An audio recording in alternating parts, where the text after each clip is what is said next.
안녕하세요. 행복한 하루입니다. 화사님과 함께하는 복기 시간입니다. 이번 복기는요, 화장품법에서 언급하고 있는 질환명들이 있죠. 이러한 질환명들은 화장품이기 때문에 언급 자체가 매우 예민한 부분이기도 합니다. 왜냐하면 의약품의 영역을 침범할 수도 있기 때문이죠. 때로는 이러한 질환명이 법령의 법조문으로 지정되었다가 철회된 경우도 있는데요. 대표적으로 아토피란 용어가 그러하죠. 기능성 화장품의 범위 제10호 아토피성 피부로 인한 건조함을 완화하는 데 도움을 주는 화장품. 이러한 시행규칙의 내용은 2020년 6월 30일자로 개정된 내용입니다. 그런데요, 바로 2020년 8월 5일자로 재개정이 되면서 바뀌었죠. 피부 장벽, 피부의 가장 바깥쪽에 존재하는 각질층의 표피를 말한다. 이 피부 장벽이라는 용어가 새롭게 법령에 들어왔는데요. 피부 장벽의 기능을 회복하여 가려움 등의 개선에 도움을 주는 화장품이라는 내용으로 바뀌게 되었습니다. 바뀐 이유는 다름이 아니고 바로 아토피란 표현 때문이죠. 아토피란 표현이 들어오면서 바로 의학적인 질환명들의 의미로 오인을 줄 수 있다 하여 개정 전부터 말이 많았는데요. 개정이 확정된 이후에 결국은 이렇게 바뀌게 되었습니다. 오늘은요, 화장품 법령에서 이렇게 언급되는 질환명 중에 기미 그리고 그와 관련된 법령 내용을 복기해 보도록 할 건데요. 기미와 같이 언급되는 질환명이 바로 주근깨죠. 주근깨는 햇볕에 노출된 부위에 피부에 주로 생기는 황갈색의 작은 색소 반점인데요. 반면에 기미는요, 연갈색 또는 흑갈색의 피부 반점입니다. 주근깨는 특히 그런 금발의 적발의 백인종들에게 많이 나타나죠. 동양인에게는 잘 발생이 되지 않습니다. 그리고요, 나이적으로 보면 기미는 주로 30대 이후에 잘 생기죠. 반면에 주근깨는요, 청소년기나 어릴 때 잘 생긴다고 합니다. 또한 기미는요, 피부층에서도 진피층에 그리고 주근깨는 표피층에 자리 잡고 있는데요. 이러한 차이도 있음을 볼 수가 있습니다. 자, 그럼 우리 기미에 대해서 이제 살펴보도록 할까요? 문제를 살펴보도록 하겠습니다. 기미라는 단답형 예상 정답을 들었을 때 도대체 문제를 어떻게 냈을까 궁금했는데요. 도통 생각이 나지 않더라고요. 그래서 기미와 관련된 법령의 내용, 기능성 화장품의 정의와 그 범위에 관련된 시행규칙 부분을 그대로 실었습니다. 이미 다 알고 계시는 내용이겠지만 다시 한번 학습하는 의미에서 읽어보도록 할게요. 피부 미백에 도움을 주는 제품. 기능성 화장품 정의 5가지 중에 하나지요. 피부에 멜라닌 색소가 침착하는 것을 방지해서 땡땡 기미죠. 주근깨 등의 생성을 억제함으로써 피부 미백에 도움을 주는 기능을 가진 화장품이다 라고 정의하고 있고요. 답은 이미 나왔지요. 기미고요. 추가적으로 화장품법의 정의와 또 시행규칙에 나온 기능성 화장품의 범위 잠깐 더 살펴보면요. 2000년도 화장법이 시행되면서 기능성 화장품의 정의에 대한 부분들도 같이 안에 포함되어 있었는데요.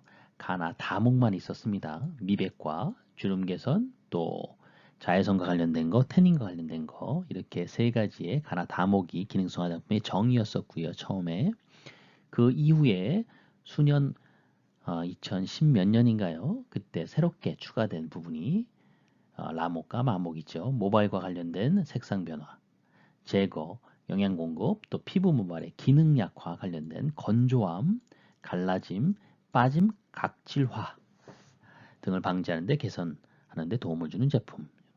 이 부분은 정에 관련된 부분 중에서도 추가된 부분 잘 기억하시면 좋을 것 같습니다. 건조함, 갈라짐, 빠짐, 각질화. 기능성 화장품 범위에서는요. 1호부터 11호까지 나와 있죠.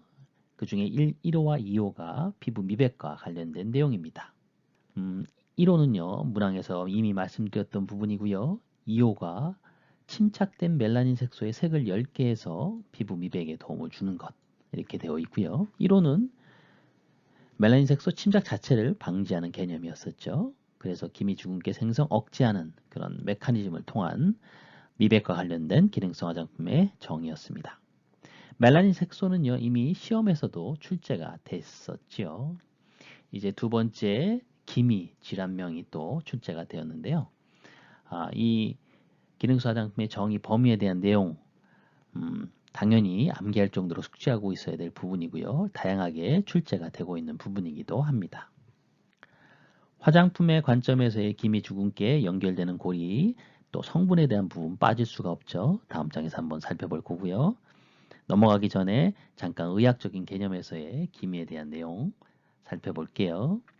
이미 말씀드린 대로 기미는 불규칙한 모양이고 흑갈색 또는 연갈색의 그런 색소 반점으로 나타나는 색소성 질환이죠. 원인은 정확히 잘 알 수 없다는 게 의학계의 정설이고요. 유전적 또는 체질적 요인에 의해서 발생된다고 합니다. 특히 태양광선의 노출이나 기타 유전인자나 또 영양 부족 이런 것들에 의해서 더욱더 악화가 되는 그런 영향을 받는다고 합니다. 남성보다는 여성에게서 많이 발생되는 질환이죠. 안타깝게도 화장품으로는 이런 기미를 완전히 제거할 수가 없다는 거 아시죠? 이런 악화되는 요인들에 의한 부분들을 막기 위해서 도움을 줄 수 있는 부분입니다. 잘 기억하시고요. 다음 장에서 기능성 화장품과 관련된 내용들 추가적으로 살펴보도록 하겠습니다. 기미, 주근깨와 연관된 미백, 고시 성분들 한번 살펴보도록 할까요? 고시 기능성 화장품 심사에 대한 규정, 그 별표에는 자료 제출이 생략되는 기능성 화장품의 성분과 함량이 나와 있습니다. 거기 다음과 같이 9가지 성분이 나와 있는데요. 바로 미백과 관련된 고시 성분이죠. 이 성분들 다 암기하고 계셔야 합니다. 암기를 못하신 분들을 위해서 이렇게 암기해보면 어떨까 한번 제안해 봅니다. 우선 우리 먹는 거에서도 많이 알 수 있듯이 미백과 관련돼서 먹는 식품들 많죠. 바로 비타민 C 제품입니다. 비타민 C 아스코빅 액시드라고 하죠. 아스코가 들어갔다 그러면은 전부 다 이건 미백이구나 이렇게 생각하시면 좋을 것 같습니다. 그리고요. 할아버지가 우리 손자를 꾸지람하는 장면이 나오네요. 어떤 장면일까요? 말도 안 되는 내용으로 한번 연상 한번 해보도록 할까요?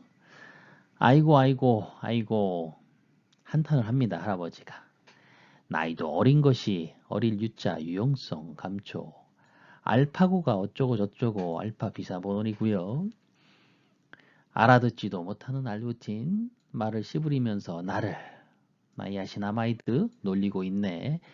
닥쳐라 하고 꾸지람하는 혼내는 장면입니다. 아이가 완전히 삐졌습니다. 아이고 아이고 아이고 아이고 4번 나이도 어린 것이 알파고가 어쩌고 저쩌고 알아듣지도 못하는 말을 씨부리면서 나를 놀리고 있어. 닥쳐라 하고 혼내는 장면. 이렇게 연상해 보면 어떨까 하고요. 함량도 또 암기하셔야 되죠. 함량은요. 연상을 못 하겠고요. 그냥 이렇게 하시죠. 유용성 감초 추출물을 딱 빼고 유용성 감초 5자죠. 소수점 이하 2가지밖에 없는데요. 그 중에 유용성 감초 0.05%, 알파 비사분올 이건 안 암기하셔도 됩니다.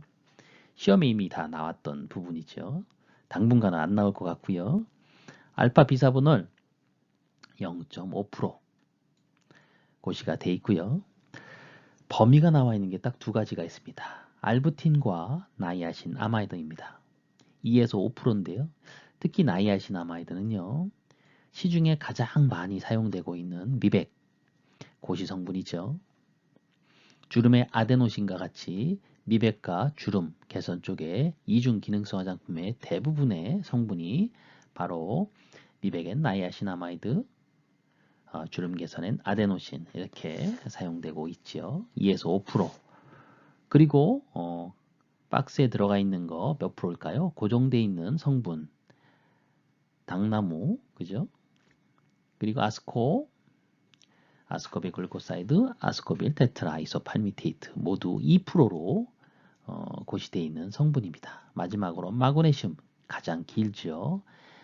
3%로 고시되어 있습니다. 이렇게 외워보시면 어떨까 말씀을 드려보았죠. 계속해서요. 기능성 화장품 범위는요. 시험의 단골 그런 메뉴입니다. 기능성 화장품의 범위 우리 1호부터 11호까지 법령과 다양하게 연결이 되어 있습니다. 기억하는 의미에서 중요한 부분 살펴보도록 할게요. 1호와 2호는 미백, 3호 피부 탄력 조소 주름 완화, 그리고 주름 개선과 관련된 부분이고요. 자외선과 관련된 거 4호와 5호 두 가지입니다. 차단 또는 산란시켜서 자외선 피부 보호, 피부를 곱게 태워주는 거 있고요. 6호부터 11호까지가 모발과 피부 모발, 기능 약화, 또 모발의 색상과 관련된 거, 영양 공급 등등에 관한 부분이죠. 여기서 기능성 화장품이 아닌 것들, 이런 조건들이 달려있는 것들이죠. 일시적이다, 그리고 물리적이다, 이런 말이 표현되는 것들은 전부 다 기능성 화장품 범주에서 예외입니다. 일시적으로 모발 색상 변화, 물리적으로 채모 제거, 또 코팅 등 물리적으로 모발이 굵게 보이는 거, 이런 것들, 그리고 여드름과 관련된 기능성 화장품 반드시 인체 세정용 제품류에 한한다는 거 기억하셔야 됩니다. 그래서 인체 세정용 제품류들이 어떤 것들이 있는지, 화장 비누라든지 등등 있죠. 연결되는 제품들도 같이 기억하시고요. 그렇기 때문에 여드름성 피부를 완화하는 데 도움을 주는 화장품, 피부에 남아있는 그런 로션, 크림 이런 것들은 기능성 화장품으로 여드름과 관련된 것이 없지요. 10호 피부장벽 앞서서 말씀드린 거 아토피 대형으로 나온 용어지요. 피부장벽 처음으로 법령에 나왔습니다. 피부장벽도 가로넣기에 나올 수 있을 가능성이 높은 부분이고요. 정의의 개념으로 피부 가장 바깥쪽에 존재하는 각질층의 표피다. 머릿속에 꼭 숙지하시고요. 그래서 가려움 등의 개선에 도움을 주는 화장품으로 기능성 화장품으로 연결되어 있습니다. 튼살, 붉은 선과 연결되는 부분 엷게 하는 데 도움을 주는 화장품 다 기억하시면 좋겠네요. 여기에 8호부터 11호까지 화장품 포장에 반드시 기재 표시해야 되는 사항이 있습니다. 가로넣기 무엇일까요? 맞습니다. 질병 예방의 예방 및 치료를 위한 의약품이 아니다라는 문구를 다시 한번 기재 표시를 해야 합니다. 의약품 오인이 되지 않도록 하기 위함이죠. 이렇게 중요한 부분 좀 많이 살펴봤죠. 오늘은 기미를 주제로 복기해 보았는데요. 제가 보통 영상을 녹음하고 다시 한번 몇 번 들어보는데요. 오늘 영상은 왠지 마음에 안 드는 건 왜일까요? 몇 번을 수정해도 마찬가지인 듯 합니다. 아이고 비타민C 아스코빅 엑시드 전 망했어요. 강의는 망했어요. 그래도 여러분에게 내용 많은 알차기를 기대하면서 지금까지 행복한 하루 맞춤 하복이었습니다. 감사합니다.